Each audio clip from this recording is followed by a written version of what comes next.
very good. You said, oh yeah, is it? And yet you were singing along to the song, so do you know it? Oh, I was changing the words. Yeah. Right, that's very Yeah. good. But Catchy you were... melody, I don't know what the hell he's singing about. Yeah, who's Asha? What's I think Asha? he's meant to say hash. Oh, really? Hasha. Oh, very good. All right. So listen, Green Day are here. You're here on Tuesday to play Belfast, and you're here on Wednesday to play Dublin, an extra date added on Dublin as well on Wednesday. And this is the start of a what tour? World tour, European tour, big tour? Massive.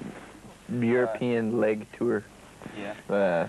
So we haven't been to Ireland in about 7 years. Yeah. It's the first time we played. We played in a small place where none of the kids upstairs could dance because there was a pub downstairs, and they were afraid that the roof was going to cave in. The floor was bowing, and they actually shut it down after, and maybe I think they tore the upstairs down, and they're gonna. I think it actually ended up falling or something. Well, it's the SFX this time, so that sounds like you've plenty of room there.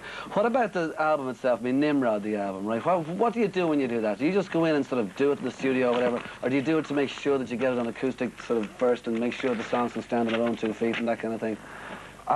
Most of the tunes are written on acoustic guitars in general, just Yeah. for ideas and stuff.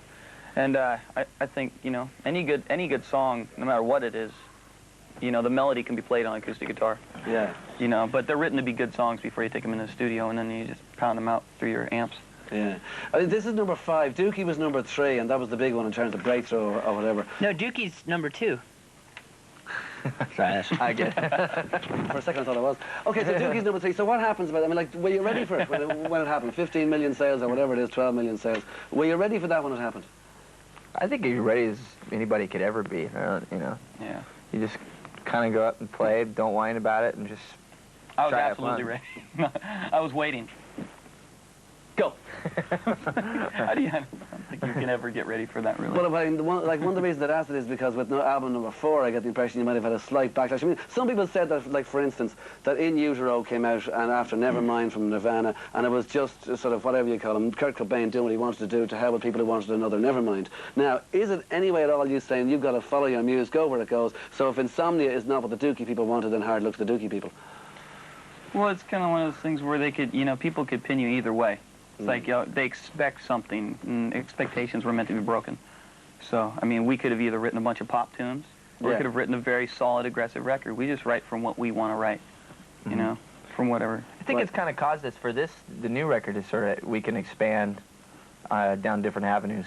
Because, you know, I think we could have written more songs like, you know, Basket Case and When I Come Around for the last record, but I think we didn't really want to try to repeat it and make, you know, part 2 or anything like that. And then now what we did is sort of built like a very strong foundation for ourselves, where on this record we can go, we did anything we wanted to, really.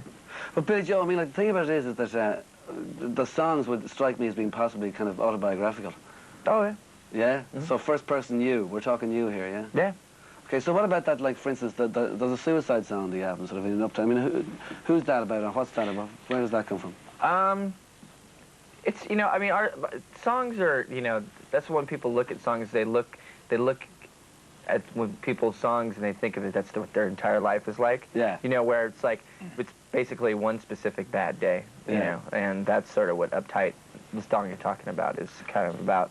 You know, it has that sort of, you know, it's more just longing to be heard or something. Yeah, you know? right, exactly. Okay. Well then, was it longing to be heard that made you say, this band is going to break up if we continue this tour. We've got to call off these last dates of this American tour from Insomnia now, otherwise we're all going to kill each other. And that's how you're back together for Nimrod. And if you'd finished that gig, if you finished that tour, you may not 3 of you be here now. Yeah, I think we were just getting bored with touring, you know. I think to prolong the band and stick out, what Green Day is really about is music. You know, you take it all away, and we're about music, and we just wanted to get back to the writing process. Fine.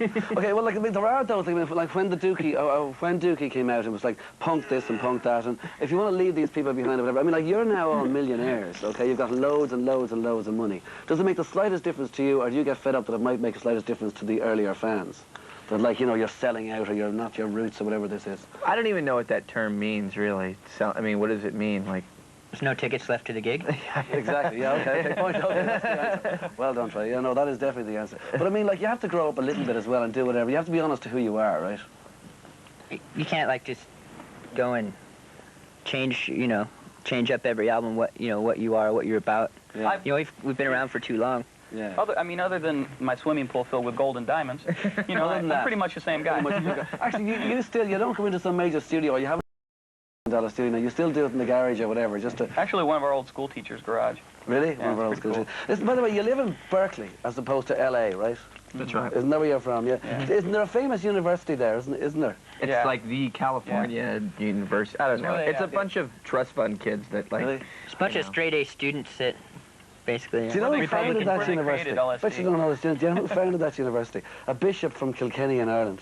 Bishop Berkeley. Did you know that? Yeah. Did you? Mhm. So yeah, well, Trey knew it, right? You didn't know it. No, well, he's from Willett, so why the hell would he know anyway? Like, there's no way you'd ever want to live in LA or anything like that, is there? I mean, like, it's enough to No. go there and do whatever you have to do and get out. No, they're two totally different places. I think the Bay Area is very grounded, very well grounded, and Los Angeles is somewhat of an exaggerated town. And it's gonna fall in the ocean. Is it? I hope. Yeah. No question. It's a giant suburb. Giant cesspool. All right, well, listen, boys, thanks for dropping in. You're playing on Tuesday. I've got to get this right again, in Belfast. You're playing Dublin Wednesday and Thursday. The Wednesday gig is sold out. Thursday gig is, I don't know what it is. And here's something. Now, is this time of your life, is it? Well, if people want to come down to the show, we tend to get our hands on tickets and go out and give tickets to a lot of kids that don't have tickets. So in other words, you're Just walk inviting people to outside come and- down with no money and to hand them out Right. free outside. Well, yeah. Right? Okay. Especially if you don't have any money. If you got money, you just want We a do free it ticket. every night, so, piss off. Cool. you know. All right, okay. Well, listen, thank you very much, Mike. Thank you very much, Billy Joe. Thank you very much, Trey. Here we go. Time of your life. This is Green Day.